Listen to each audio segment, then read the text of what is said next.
할렐루야.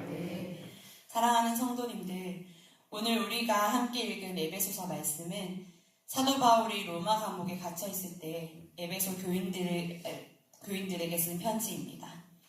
차갑고 어두운 감옥에서 당장 내일을 기약할 수 없는 그런 절망적인 상황 속에서 바울이 가장 먼저 꺼낸 말은 탄식이나 원망이 아니었습니다.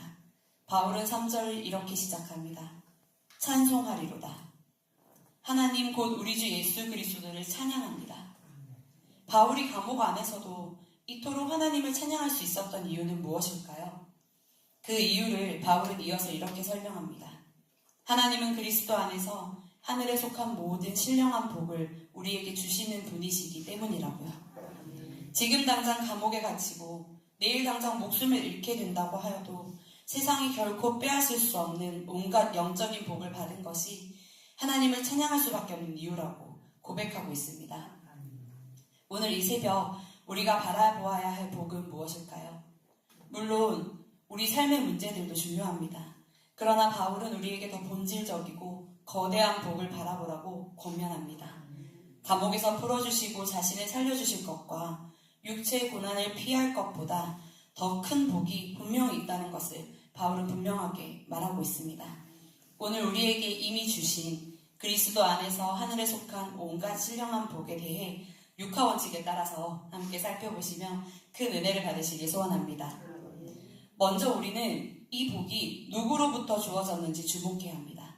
3절은 하나님, 곧 우리 주 예수 그리스도의 아버지께서 이 복을 주셨다고 선포합니다. 여러분, 우리가 세상에서 상을 받거나 선물을 받을 때 그 가치를 결정하는 것은 내용물 자체보다 그것을 누가 주는가에 있습니다. 예를 들어 이름은 같은 표창장이라고 하더라도 동네 자치회에서 주는 표창장과 시의회에서 주는 표창장과 그리고 대통령이 주는 표창장은 그 위엄과 가치가 엄연히 다릅니다. 주는 이의 권위가 높을수록 그 상의 가치는 올라가며 그것을 받은 사람의 명예 또한 높아지기 때문입니다. 그렇다면 오늘 우리가 받는 복은 누가 주시는 것입니까? 시장도 대통령도 아닌 온 우주 만물을 창조하시고 생사와 복을 주관하시는 만왕의 왕 여호와 하나님이십니다. 세상의 권력자가 주는 상은 시간이 흐르면 빛이 바르고 정권이 바뀌면 단숨에 휴지 조각이 되기도 하지만 영원하신 하나님께서 주시는 복은 그 가치가 결코 변하지 않으며 쇠하지 않습니다. 그리고 그 누구도 이 복을 취소하거나 빼앗아 갈 수 없습니다. 그리고 이 복을 주신 하나님의 권위와 위엄뿐 아니라 그분의 성품을 우리는 잘 알고 있습니다. 사랑과 공의의 하나님, 선하신 하나님. 그 하나님께서 주시는 복이기에 우리에게 분명히 가장 좋은 것을 주신 것임을 우리는 믿을 수 있습니다. 이 놀라운 복이 언제 우리에게 주어졌을까요? 4절을 보십시오. 곧 창세전에 우리를 택하사. 세상의 상은 우리가 어떤 공로를 세운 후에 주어집니다. 공로를 세워도 그것을 증명해낼 수 있어야 인정받고 상을 받을 수 있습니다. 그런데 하나님의 복은 우리가 존재하기도 전, 아무런 공로도 없을 때, 심지어 이 세상이 만들어지기도 전에 하나님의 일방적인 사랑과 계획 속에서 확정되었습니다. 만약 하나님께서 매해 성경을 일독하고 그 말씀을 다 지키며 새벽 예배에 한 번도 빠지지 않고 주일 성수를 철저히 하고 철야와 수요 예배를 다 참석한 후에 전도를 1년에 12명 이상 해야만 이 복을 주겠다고 하시면 과연 우리 중에 몇 명이나 그 신령한 복을 받을 수 있을까요? 그러니 이 모든 복을 주시는 주체가 하나님이시고 하나님께서 하나님의 주권적인 은혜로 우리를 창세 전에 택하여 주심은 우리에게 너무나도 크신 은혜이고 강력한 위로임을 고백하는 저와 여러분이 되시길 소원합니다. 택함받기 위해 앞서 말한 것들을 지키는 것이 아니라 이미 택함받은 자답게 살아가기 위해 기꺼이 우리가 믿음 생활을 더욱 잘 하겠노라고 다짐하며 나아가는 저와 여러분 되시길 소원합니다. 그렇다면 도대체 이 복은 무엇입니까? 바울이 3절에서 말한 하늘에 속한 모든 신령한 복은 첫 번째로 성부 하나님의 택하심, 즉 우리를 자녀 삼아 주신 복입니다. 하나님께서는 우리를 택하셔서 하나님의 자녀로 삼아 주셨습니다. 우리는 그 뜻하신 바 안에서 자녀가 누릴 수 있는 모든 복을 누릴 수 있게 되었습니다. 하나님을 아버지라 부르며 언제든 하나님 앞에 나아갈 수 있습니다. 앞이 보이지 않고 꽉 막힌 것만 같은 답답한 상황에서 내 힘으로는 어떻게 해결할 수 없는 큰 문제나 육신의 연약함으로 인해 고통받을 때에 혹은 나의 잘못으로 나의 죄 때문에 생겨난 여러 가지 문제 앞에서 우리는 사장님의 눈치를 보는 직원 같은 것이 아니라 무조건적으로 나를 사랑하시고 다정하지만 능력 있는 우리 아빠 앞에 조금은 뻔뻔하게 나아갈 수 있는 자녀로서의 복을 누릴 수 있습니다. 그리고 아버지로부터 모든 것을 공급받는 복을 누릴 수 있습니다. 수고로의 옷을 지어 입지 않아도 솔로몬의 그 옷보다 아름다운 옷을 입은 백합화보다 더욱 아름다운 옷을 지어 입히시는 아버지의 채우심을 누릴 수 있게 되었습니다. 우리가 기도하는 모든 기도의 제목에 하나님께서는 가장 선하신 것으로 하나님의 말할 수 없는 지혜와 능력으로 가장 좋은 때에 기가 막힌 방법으로 응답해 주십니다. 그것이 우리가 하나님의 자녀가 되었으므로 누리는 복입니다. 두 번째로 우리가 받은 복은 성자 하나님의 죄사하심, 즉 구속하심입니다. 예수님의 십자가 사건으로 우리는 죄의 종된 몸에서 완전한 자유의 몸이 되었습니다. 과거의 죄에 매여 죄책감에 시달리며 사는 것이 아니라 이제는 예수님 안에서 완전한 자유를 누리며 살아갈 수 있게 되었습니다. 우리는 이제 죄를 짓지 않기를 선택할 수 있고 예수님을 닮아가는 삶을 살기로 선택할 수 있습니다. 왜냐하면 더 이상 어쩔 수 없이 죄악에 빠져 허우적거리던 죄의 종이 아니기 때문입니다.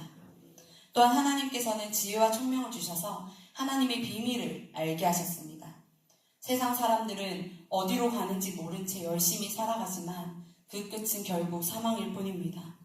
그러나 우리는 세상의 끝에 예수님 안에서 만물이 하나 되는, 즉 하나님의 나라가 임하실 것과 우리가 그 나라에 들어가게 됨을 압니다. 그래서 이 땅에서의 삶이 아무리 고단하고 어려워도 소망을 가지고 살아갈 수 있습니다. 세 번째로 우리가 받은 복은 성령 하나님의 인치심, 즉 우리의 구원을 보증하신 복입니다. 성령님의 인치심은 우리가 받은 이 하늘의 하나님의 복이 결코 취소될 수 없음을 확증하신 최종적인 도장과 같습니다. 바울이 편지를 쓴 그 시대에는 가축이나 노예에 인을 쳐서, 즉 도장을 찍어 소유주가 누구인지 분명하게 했습니다. 성령님의 인치심은 이와 같습니다. 우리를 하나님의 것이라고 분명하게 하시는 것입니다. 그러니 이제는 그 어느 누구도 우리를 하나님의 품에서 빼앗아 갈 수 없습니다. 성령님은 우리가 구원받은 것을 그 구원이 완성되는 그날까지 보증하실 뿐 아니라 지키시고 보호하시는 분이십니다. 살다 보면 내가 정말 구원받은 게 맞나? 이렇게 살아도 나는 결국 하나님 나라에 갈 수 있나? 하고 의심이 들 때가 있습니다. 그럴 때 우리는 성령님을 의지하고 기도해야 합니다. 그런 의심되는 마음을 심어주려고 속삭이는 악한 영에 귀 기울이지 말고 우리의 구원을 보증하시고 끝내 이루어 가시는 성령 하나님을 의지하여 흔들리지 않고 담대히 나아가는 저와 여러분 되시길 소원합니다. 지금까지 우리는 누가 언제 무슨 복을 주셨는지 살펴보았습니다. 누가 주셨습니까? 네, 하나님께서. 언제 주셨습니까? 네, 창세전에. 굉장히 잘 하시네요. 무슨 복을 주셨습니까? 네, 여러 가지 지금 말씀드려서 헷갈리실 것 같은데 하늘의 모든 신령한 복을 주셨습니다. 그렇다면 어디에서 어떻게 주셨을까요? 오늘 본문 말씀에서 반복적으로 말씀하고 있습니다. 3절, 그리스도 안에서 신령한 복을 우리에게 주시고 4절, 그리스도 안에서 우리를 택하시며 7절, 그리스도 안에서 그의 피로 속량 곧 죄사함을 받았다고 말씀하십니다. 우리의 수고와 헌신으로 얻는 것이 아니라 나의 죄인된 이 자리에서 얻는 것이 아니라 우리를 피 흘려 사신 예수 그리스도 안에서 예수님의 공로로 이 복을 모두 얻게 되었습니다. 우리는 포도나무 대신 예수님께 접붙여진 대로 잘 붙어있기만 하면 이 모든 복을 누릴 수 있습니다. 그런데 그 나무에 붙어있는 것조차도 우리 힘으로 하는 것이 아니라 성령님의 도우심으로 붙어있을 수 있습니다. 그러니 우리가 하는 것이 아무것도 없고 오로지 주님의 은혜로 우리가 이 모든 신령한 복을 누리게 됨을 기억하고 감사함으로 나아가는 저와 여러분 되시길 소원합니다. 마지막으로 왜 이 복을 우리에게 주셨을까요? 6절, 12절, 14절에 우리에게 이 복을 주시는 목적을 말씀해주고 있습니다. 12절을 우리가 함께 읽어보겠습니다. 12절입니다. 시작. 이는 우리가 그리스도 안에서 전부터 바라던 그의 영광의 찬송이 되게 하려 하심이라. 아멘. 하나님께서는 이 모든 복을 우리가 하나님의 영광의 찬송이 되게 하려고 주셨습니다. 저는 어릴 때 꿈이 여러 가지였는데요. 꿈이 뭐였든 결국 엄청 유명한 사람이 되고 싶었습니다. 그래서 텔레비전에 나와 마이크에 대고 저를 여기까지 인도하신 분은 하나님이십니다. 이 모든 영광 하나님께 올려드립니다. 하고 말하고 싶었습니다. 제가 근데 생각해보니까 그 꿈을 지금 여기에서 이룬 것 같아요. 그죠? 아멘입니다. 수많은 연예인들이 시상식에서 그렇게들 하고 있죠. 이런 게 하나님께 영광을 올려드리는 것일까요? 사실 하나님의 영광은 우리가 올려드린다고 해서 그 영광을 우리가 찬송한다고 해서 더 높아지거나 혹은 증가하는 것이 아닙니다. 하나님은 이미 완전한 영광을 지니신 분이시기 때문입니다. 그럼에도 불구하고 하나님께서 이 모든 신령한 복을 우리에게 주시고 그 목적이 우리로 하여금 하나님의 영광을 찬송하게 하는 데 있다고 하십니다. 그 이유는 우리를 위해서입니다. 우리가 지어진 목적이 무엇입니까? 우리가 하는 신앙 고백에서 사람의 제1된 목적을 이렇게 밝히고 있습니다. 하나님을 영화롭게 하고 그분을 영원토록 즐거워하는 것. 하나님의 영광을 찬송하는 것은 우리의 지음받은 목적을 이루는 것입니다. 하나님께서 모든 신령한 복을 주셔서 우리가 하나님을 찬송하게 하는 그것이 우리를 온전하게 하시는 하나님의 가장 큰 복임을 깨닫는 저와 여러분 되시길 소원합니다. 제가 이번에 학교에서 한 전도사님을 새롭게 알게 되었는데요. 저희 신입생으로 들어온 박사과정의 한 전도사님인데 이름이 김미듬이에요. 저만큼이나 모태신앙임을 증명하는 이름이죠. 그 전도사님은 청소년 시기에 아버지가 목사님으로부터 사기를 당해서 집이 쫄딱 망했다고 합니다. 심지어 그 시기에 자신이 평생 고칠 수 없는 희귀병을 앓고 있다는 것도 알게 되었다고 해요. 너무 막막한 상황에서 하나님이 자기를 사랑하지 않으시는 것만 같고 하나님은 자신을 버린 것만 같은 그런 절망적인 마음이 너무 깊이 몰려와서 정말로 많이 힘들었다고 합니다. 그런데 참 이상하다는 생각이 들더래요. 부모님은 그 상황에서도 교회를 또 하나님을 떠나지 않고 신앙생활을 이어가고 또 많은 성도님들이 목사님으로 인해서 풍비박산난 그 교회에 남아 자리를 지키며 매일같이 울며 기도하더라는 거예요.